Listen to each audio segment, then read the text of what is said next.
안녕하세요, 박주공입니다. 방금 북런던 더비가 2대2 무승부로 끝났습니다. 정말 오랜만에 재밌는 경기를 본 것 같습니다. 두 팀 모두 최근 폼이 상당히 좋아서 치열한 경기가 예상이 됐는데 역시나 정말 치열하고 재밌는 경기가 나왔습니다.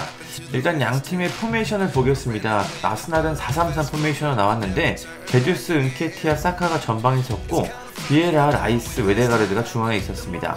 그리고 진첸코, 가브리엘, 살리바, 화이트가 포백을 구성했고 라야가 골문을 지켰습니다. 아스날의 골문을 두고 치열한 주전 경쟁이 펼쳐지고 있습니다.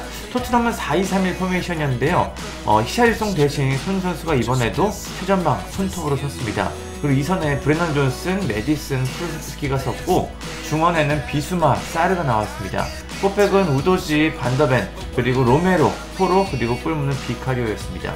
저는 솔로몬이 당연히 선발로 나올 줄 알았는데 포스테코글루 감독은 브레넌 존슨을 선발로 기용했습니다. 결과적으로 보면은 이 선택은 그렇게 큰 성공을 거두지는 못했습니다. 경기는 참 치열했습니다. 경기 초반부터 양팀 선수들은 치열하게 맞붙었는데 특히 부카요 사카와 우도지의 경합이 상당히 치열했습니다. 아스날 입장에서는 오른쪽, 토트넘 입장에서는 왼쪽에서 굉장히 뜨거운 경쟁이 펼쳐졌는데 우도지가 전반 15분 만에 경고를 받으면서 상당히 불안해졌습니다. 아스날이 경기 초반부터 강한 압박으로 토트넘을 몰아붙였고 굉장히 좋은 장면들을 많이 만들었습니다. 이런 상황에 우도지까지 경고를 받으니까 적극적으로 수비를 하기가 상당히 부담스러웠습니다. 아스날은 우도지가 카드를 받자 오른쪽을 지속적으로 공격하면서 계속 그 빈틈을 노렸습니다. 중원에는 웨데가르드가 있었고 우도지와 맞붙어서는 사카가 있었습니다. 그리고 베나이트가 적극적으로 오버래핑을 시도하면서 우도지를 상당히 불안하게 만들었습니다. 결국 선제골도 오른쪽에서 나왔죠. 사카가 1대1 상황에서 드리블을 시도했고 왼발 슈팅으로 골문을 노렸습니다. 여기서 로메로가 걷어낸다는 게 이게 무릎 쪽에 맞고 자책골로 이어졌습니다. 이걸 확실하게 걷었어야 됐는데 슈팅이 좀 애매하게 오다 보니까 좀 불안하게 걷었고 제대로 맞추지 못해서 무릎에 맞고 자책골로 이어졌습니다. 공식 기록도 로메로의 자책골로 기록이 됐습니다. 여기서 재밌었던 거는 사카 선수가 골을 기록한 후에 그 메디슨의 전매 특허 세레머니죠. 다트 세레머니를 따라하면서 약간 토트넘 선수들을 도발했습니다. 경기 중에 상대 선수의 세레머니를 한다는 게 쉬운 일은 아닌데 사카가 도발적으로 상대팀 선수의 세레머니를 따라했습니다. 그러나 아쉽게도 아스날은 득점을 기록한 후에 그 흐름을 이어가지 못했습니다. 결국 전반 42분 메디슨이 측면에서 수비를 가볍게 제치고 크로스를 낮게 올렸습니다. 여기서 손흥민 선수가 아스날 선수들 사이에서 정확히 빠르게 침투해서 왼발 슈팅으로 골망을 흔들었습니다. 아스날 수비가 상당히 많아가지고 크로스가 올릴 때만 해도 끊기겠구나 생각을 했는데 손흥민 선수가 갑자기 튀어나와서 득점을 터뜨리면서 동점골을 기록했습니다. 포스테코글루 감독이 최전방 공격수로 히샬리송이 있지만 손흥민 선수를 왜 원톱으로 기용하는지 알 수 있는 장면이었습니다. 히샬리송이 개인적으로는 조금 아쉬워하지 않았을까 생각이 됩니다. 최근에 심적으로도 상당히 불안했는데 일단 지난 경기에서 1골 1도움을 기록하면서 그래도 어느 정도 미소를 되찾았습니다. 그런데 손흥민 선수가 이렇게 원톱에서 계속 잘하니까 본인 입장에서는 어느 정도 좀 불안한 느낌이 있을 것 같습니다. 그리고 전반 막판에 사르와 비수마가 동시에 경고를 받았습니다. 사르가 위험한 파울로 경고를 받았는데 비수마가 여기서 항의를 하면서 경고를 추가적으로 받았습니다. 중원에 있는 두 선수가 한 번에 경고를 받자 토트넘의 분위기가 또다시 불안해졌습니다. 그런데 아스날이 여기서 좀 이해할 수 없는 선택을 했습니다. 후반 시작과 함께 비에라와 라이스를 빼고 하베르츠와 조르지뉴를 투입하면서 조금은 아쉬운 선택을 하게 됐습니다. 라이스가 사실 이게 부상 이슈가 있어서 교체한 건지 모르겠지만 중원에서 무게감을 잘 잡아줬는데 조르지뉴 그리고 하베르츠라는 조금 아쉬운 카드를 꺼냈습니다. 결국 이 선택은 경기를 보신 분들은 알겠지만 아주 치명적인 결과를 불러일으켰습니다. 일단 후반 9분에 로메로가 핸드볼 파울을 범하면서 페널티킥을 내줬습니다. 여기서 아스날은 또다시 사카가 나와서 킥을 쳤는데요. 사실 사카가 페널티킥을 그렇게 잘 차는 선수는 아니라서 조금은 불안한 느낌이 있었는데 과감하게 가운데로 차면서 득점을 성공시켰습니다.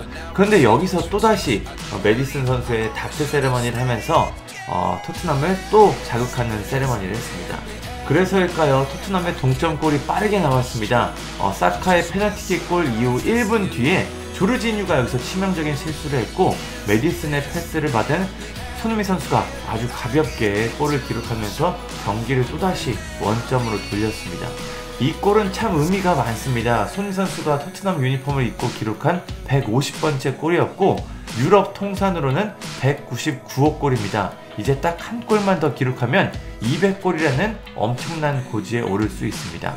또 이번 득점으로 손흥민 선수는 1993년 5월 존 핸드리 이후 아스날 원정에서 멀티골을 기록한 첫 번째 토트넘 선수가 됐습니다. 30년 만에 나온 대기록입니다. 프리미어리그 토트넘 역대 최다 득점자 해리 케인도 기록하지 못했던 기록입니다. 손흥민 선수가 참 토트넘에서 뛰면서 여러가지 기록들을 쓰고 있습니다. 캡틴, 주장 완장도 달고 경기력으로도 이렇게 보여주니까 많은 토트넘 동료들이 손흥민 선수를 따를 수밖에 없을 것 같습니다. 근데 경기를 잘 지켜보고 있었는데 이쯤부터 버퍼링이 상당히 심하게 났습니다. 경기를 틀면은 10초마다 버퍼링이 나와가지고 경기를 정상적으로 볼 수가 없는 상황이었는데요. 좀 새로 고침을 계속 하다 보니까 광고도 나오고 또 10초마다 또 버퍼링 나오고 해가지고 결국에는 핸드폰으로 봤습니다. 스포티비가 금액을 더 높였는데 이 정도 경기 가지고 이렇게 버퍼링이 심하면은 조금 문제가 있을 것 같습니다. 최근에 이제 쿠팡의 발전도 상당히 거침없는데 스포티비 좀 긴장을 해야 될 것 같습니다. 후반 33분에 토트넘은 메디슨과 손흥민 선수를 빼고 호이베르, 히샬리송을 투입하면서 변화를 줬습니다. 개인적으로는 부상 이슈가 있었던 메디슨은 빼는 게 맞다고 하더라도 득점 감각이 날카롭고 역습에서 골을 넣을 수 있는 손흥민 선수를 측면에라도 남겨뒀어야 하는 게 아닌가 생각이 되는데 이거는 조금 아쉬운 선택 같았습니다. 아무래도 미리 몇 분까지 출전하니까 그 시간만큼 열심히 뛰라 이런 포스테코글루 감독의 지시가 있었던 것 같습니다. 또 손흥민 선수의 체력 안배도 중요한 요소죠. 주장이고 팀의 핵심 자원이니까 풀타임을 뛰는 것보다는 다음 경기를 위해 체력을 좀 아껴둔 것 같습니다. 이후에는 치열한 공방전이 나왔고 토트넘 입장에서는 원정에서 비기기만 해도 성공이기 때문에 일단 경기는 2대2 무승부로 끝났습니다. 추가 시간이 10분이나 주어졌는데 득점은 없었고 경기는 2대2 무승부로 끝났습니다.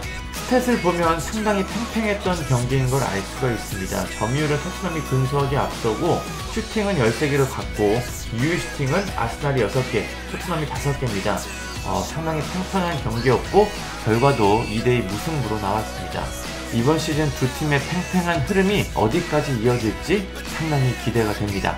감사합니다.